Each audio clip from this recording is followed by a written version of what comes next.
Okay, in this lesson, we're going to learn how to calculate the measure of an angle inside of a right angle triangle using our ratios.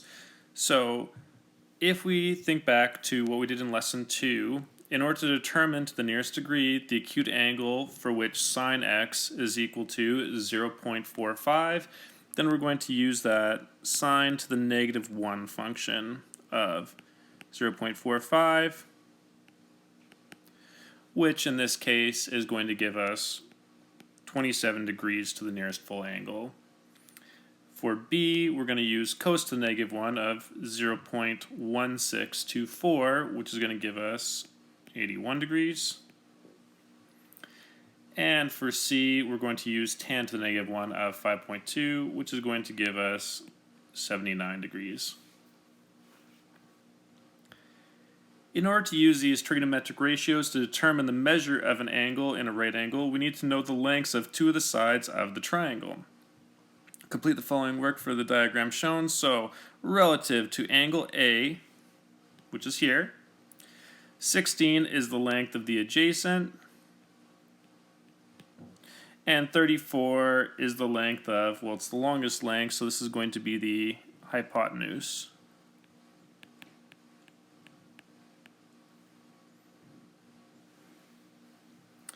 The trigonometric ratio, which involves the adjacent and the hypotenuse, is the cosine ratio. So, cos of A is going to equal 16 over 34, so A is going to equal cos to the negative 1 of 16 over 34. Which in this case is going to be 62 degrees.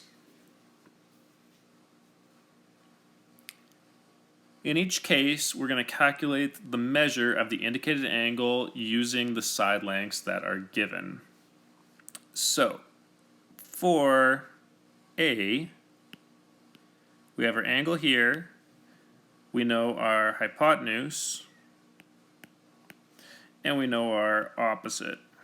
Well, the only one that has hypotenuse and opposite is going to be sine. So I'm going to say that sine of angle A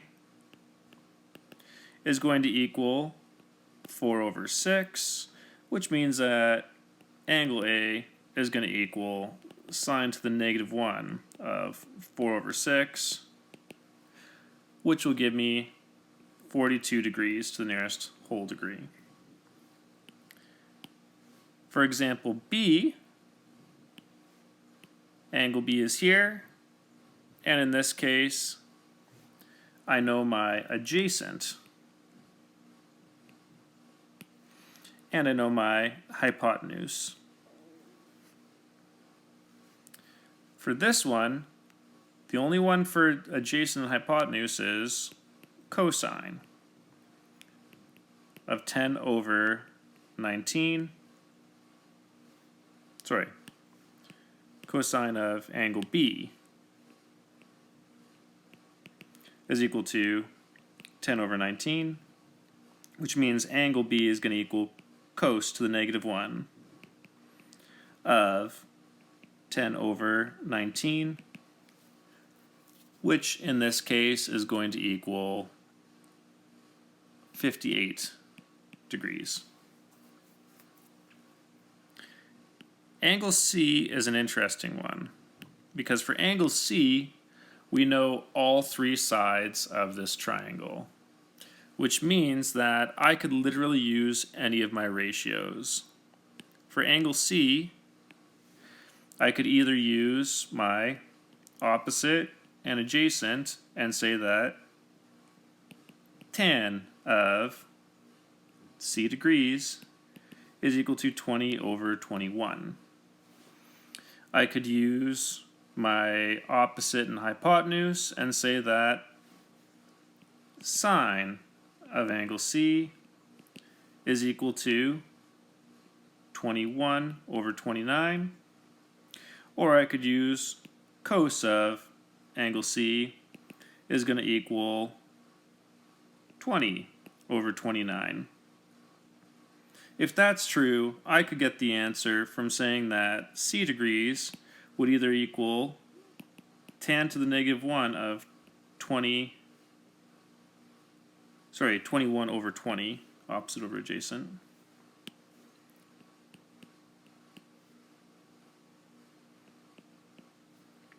which would be the same as sine to the negative 1 of 21 over 29, which would be the same as cos to the negative 1 of 20 over 29. And regardless of which one you pick, the answer is 46 degrees. When we're talking about the angle of elevation and the angle of depression, angle of elevation always refers from horizontal, so perfectly horizontal, looking upwards. Angle of depression is always the same as perfectly horizontal, looking downwards. Make sure you don't make the common mistake of thinking that depression would be from vertical looking out. It never starts at the vertical. Depression or elevation is always based on a horizontal line.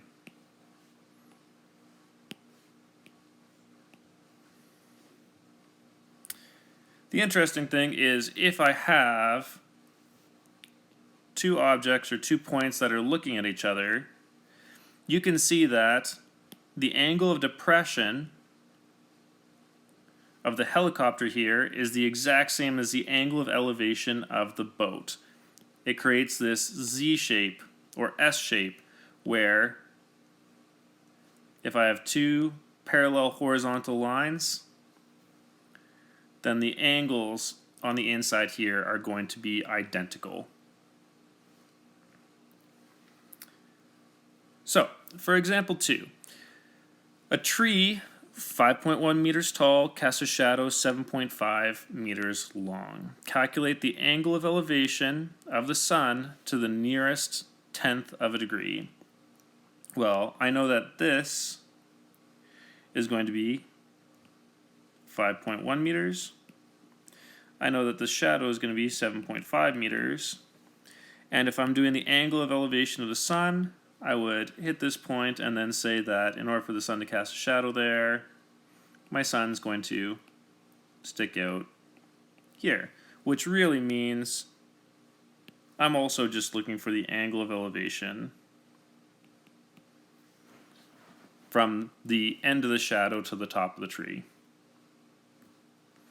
So if that's what I'm solving for, then what I'm going to state is that I have my opposite, I have my adjacent,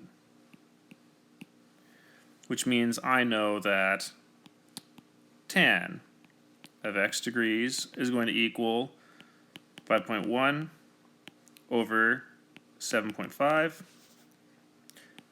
X degrees is going to equal tan to the negative 1 of 5.1 over 7.5, which in this case is going to give me 34.2 if I'm going to a tenth of a degree.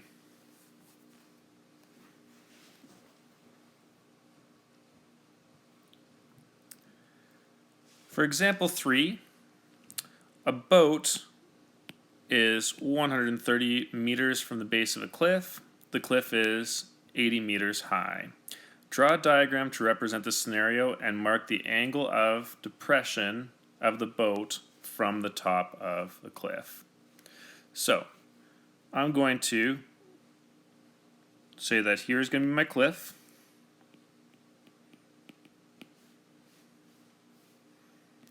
Here's the top of the cliff. I'm going to call that C.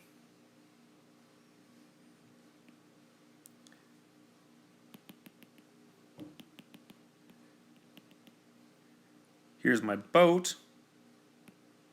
That's going to exist over here.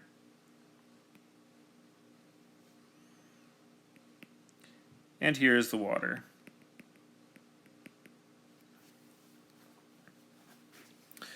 Now it says that the boat is 130 meters from the base of the cliff. and the cliff is 80 meters tall.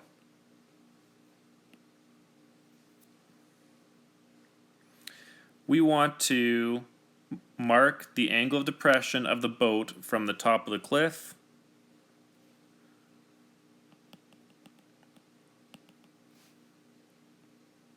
that's going to be this angle here.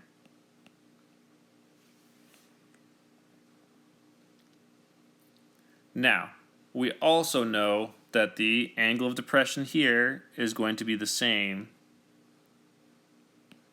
as the angle of elevation down at the bottom here.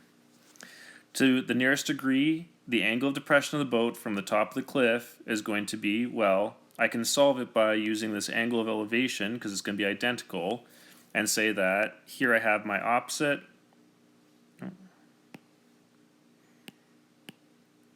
here I have my opposite, and here I have my adjacent, which means that tan of x degrees is going to equal 80 over 130, or x degrees is going to equal tan to the negative 1 of 80 over 130, which in this case is going to give me, to the nearest full degree, 32 degrees.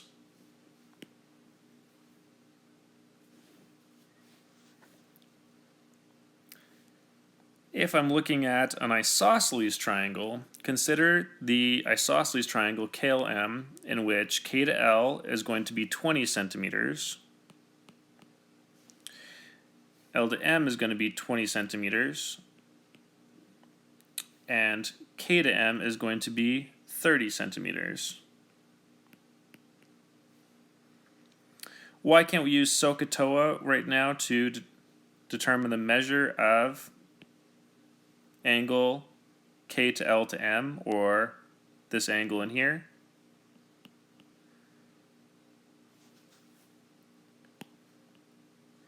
The reason is because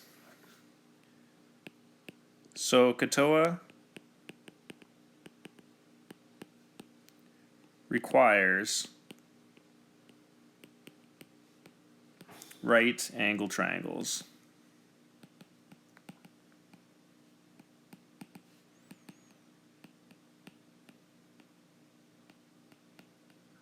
And we can see that there is no right angle triangle in here. But what we can do is we can take this point at L and split it straight down the middle, and know that because it is an isosceles triangle and this length is equal to this length, then that means that all of the other dimensions are going to be relative, which means that this side would be 15 centimeters and this side would be 15 centimeters. It would actually split right down the middle because it is an isosceles triangle. And I can say that in this case, I can solve for half of my angle at L, and then I can just double it. So I have two identical triangles that are just mirrors of each other, and I'm going to solve for the top part.